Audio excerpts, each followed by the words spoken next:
So Rizal collaborated with Ramon Carrion, a merchant from Dapitan, engaging in profitable ventures.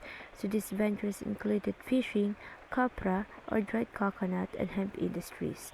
So Rizal invited his relatives, specifically Saturnina and Hidalgo, to join him in Mindanao.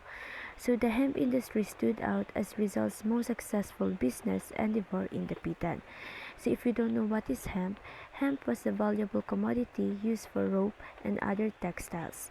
So Rizal's focus on hemp reflects his entrepreneurial spirit and his ability to identify and capitalize on local resources.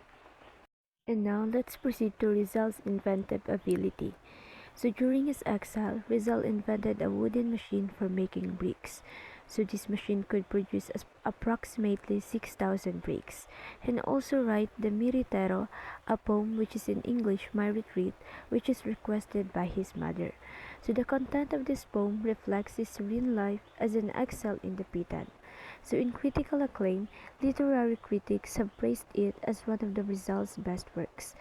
So in additional info, Miritero is a testament to Rizal's resilience and creativity, even in isolation. So it showcases his deep connection to nature and his philosophical reflections on life. So now let's proceed to Rizal and Josephine Bracken. So we all know that Rizal was known as one of the best ophthalmologists. So that's why Josephine Bracken went to Philippines para mapagamot ang kanyang stepfather na si George Topper. So George Topper, who was blind, traveled from the Hong Kong to Dapitan with his adopted daughter. So Rizal and Josephine fell in love at first sight and married. So despite opposition from Father Obaj and their families.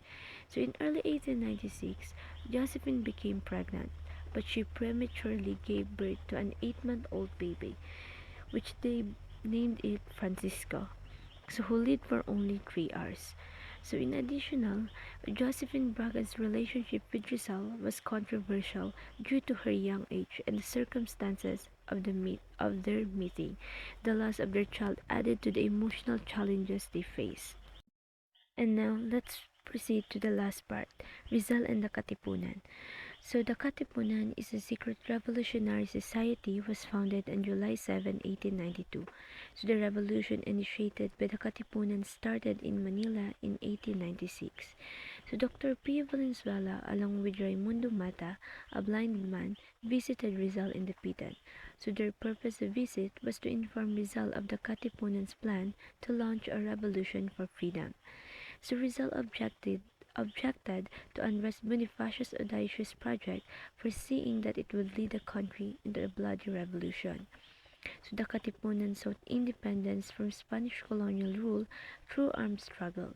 So Rizal, well supported of the cause, advocated for a more cautious and strategic approach.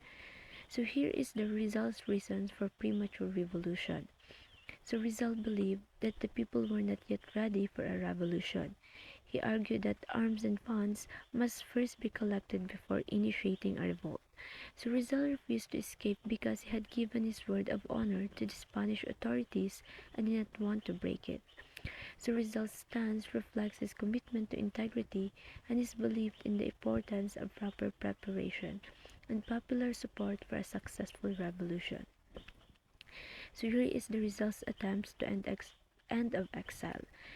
So he wrote a letter to Governor General Ramon Blanco from 1894 to 1895. So Blumentritt suggested that Rizal offer his service as a surgeon to the Spanish government in Cuba to end his exile. So at that time, Cuba was a colony of Spain and was suffering from a yellow fever epidemic. So Rizal volunteered to serve as a military doctor in Cuba. So the letter from Governor General Blanco, dated July 1, 1896, acknowledged Rizal's request.